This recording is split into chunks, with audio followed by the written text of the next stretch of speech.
Rasa Tresnaku kaagit saking Muhammad Athokilah.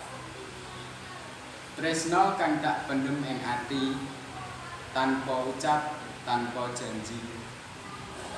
Muga wae bisa nyawiji ing kersane Gusti.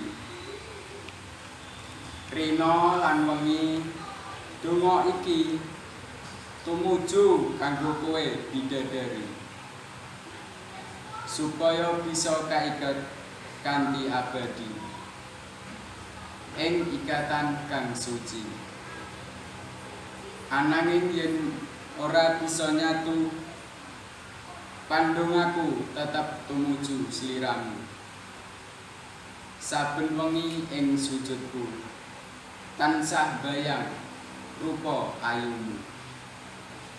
Napa angsal kula ngambil asmamu kangge kula diskusiaken kalih Sang Penciptamu ing sepertelu wengiku.